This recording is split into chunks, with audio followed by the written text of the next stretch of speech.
నేను ప్రాక్టికల్‌గా కొన్ని ఇష్యూస్ ఈ మధ్య ఫేస్ చేస్తూ ఉన్నానండి. దాని మీద ఈ వీడియో ఫోకస్ చేయాలని నేను డిసైడ్ అయ్యాను. నమస్తే అండి. Welcome to our YouTube channel world of BCA. సరే, మీరందరూ ఇవన్నీ వీడియోస్ చూస్తూ ఉన్నారు, గంట కొడుతూ ఉన్నారు అండ్ లైక్ చేస్తూ ఉన్నారు. Thank you very much for that. And subscribe చేయించండి, సెండ్ చేయించండి. అది కూడా నేను మధ్యలో చెప్తున్నాను. నాకు ఈ మధ్యలో ఒక విషయం అర్థం అవ్వట్లేదండి జనాల్లో. దీనిలో నేను ఒక చిన్న పదవిలో ఉన్నాను ఇక్కడ.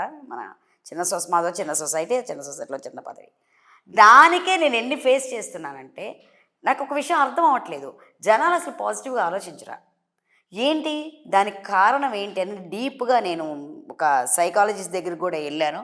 త్వరలో ఆమె ఇంటర్వ్యూ కూడా తీసుకుంటాను. ఒక సైకియాట్రిస్ట్ని కూడా కలిశాను, వాళ్ళ ఇంటర్వ్యూ కూడా తీసుకుంటాను. అందులో సాధ్యాలు మార్చడానికి కుదురుతాయా అనే విషయంలో నేను ఇంటర్వ్యూ తీసుకుంటాను. బట్ నాకు తోచిందైతే నేను ఈ వీడియోలో మీకు చెప్తున్నాను. నెగిటివ్గా ఆలోచించడం ఈజీయా, మన ఎస్కేపిజమా? దానికన్నా నేను 100% చెప్తున్నానండి, పాజిటివ్గా ఆలోచిస్తాం చాలా ఈజీ, చాలా comfort to our heart and mind, to our soul also.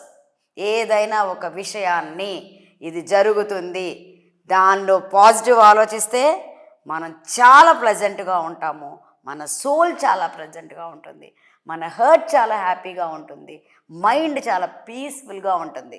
మీరు ఈ ఒక్క చిన్న విషయాన్ని గమనిస్తే కొన్ని వందల ప్రాబ్లమ్స్ ఈజీగా ఒక్కొక్కళ్ళ మనసులోంచి జారిపోతాయి. ఫస్ట్ మనం పాజిటివ్గా ఉంటే ఎదుటివాడు పాజిటివ్గా ఉంటాడు, ఎదుటివాడు పాజిటివ్గా ఉంటాడు, ఇంకోటి పాజిటివ్గా ఉంటాడు. దీన్ని స్ప్రెడ్ చేసినంత ఈజీగా మన చైనా నుంచి వచ్చిన కోవిడ్ కూడా స్ప్రెడ్ అవుతుంది. డెఫినెట్గా నేను చెప్పగలను. మంచితనం అంత ఫాస్ట్గా స్ప్రెడ్ అవుతుంది, పాజిటివిటీ అంత ఫాస్ట్గా స్ప్రెడ్ అవుతుంది. మనసులో నుంచి వస్తే, నేర్చుకుంటే, అదే కావాలన్న ఇంటెన్షన్ ఉంటే మనల్ని మనం పెంచుకుంటూ పోతాం, ఎటువంటి బ్లాక్స్ లేకుండా. మనం ఎప్పుడైతే ఎదుటి మనిషి గురించి నెగిటివ్స్ మాట్లాడుకుంటూ ఉన్నామో అక్కడికి ఒక బ్లాక్ ఏర్పడిపోతుంది మనకి. మన సోల్కి కానీ మన మైండ్కి కానీ నెగిటివ్ ఆలోచన నచ్చదండి, హర్ట్కి అసలు నచ్చదు. కానీ మనమే బలవంతాన దాన్ని పులివేసుకుంటాం తెచ్చుకుని. వీళ్ళు ఈ కారణం చేత వీళ్ళు మంచి వాళ్ళు కాకపోయి ఉండొచ్చు, ఒక అసూయ చేతో, ఒక ద్వేషం చేతో, లేకపోతే మనం తెలియని చేతో, మనం దాన్ని ఆ రేంజ్లో అర్థం చేసుకోలేని వాళ్ళు మనం అన్ని నెగిటివ్స్ పులుగుతున్నాం.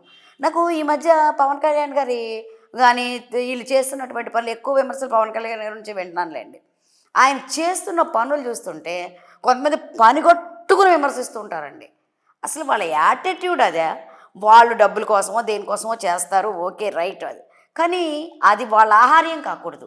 ఆ నెగిటివిటీ, ప్రతిదానిలో నెగిటివ్ చూసే తత్వం వాళ్ళ ఆహార్యం కాకూడదండి. ఎట్టి పరిస్థితుల్లో వాళ్ళ ఆహార్యం కాకూడదు. మీకు పాజిటివిటీ కనిపిస్తున్నంతసేపు పాజిటివ్ ఆలోచిస్తే మిమ్మల్ని మీరు బ్రతికించుకున్న వాళ్ళు అవుతారు. డబ్బుల కోసం నెగిటివ్గా వెళ్తున్నారేమో, అది మీకు అన్నం పెడుతుందేమో, అది మీ ప్రొఫెషన్ ఏమో, అంతవరకే చేయండి. కానీ మీలో ఆ నెగిటివ్ని తీసుకెళ్ళకండి. దయచేసి బయటే వదిలేయండి, యూట్యూబ్లో వదిలేసినట్టు. సబ్స్క్రైబ్ చేయండి, లైక్ చేయండి, టంగుమని గంట కొట్టండి.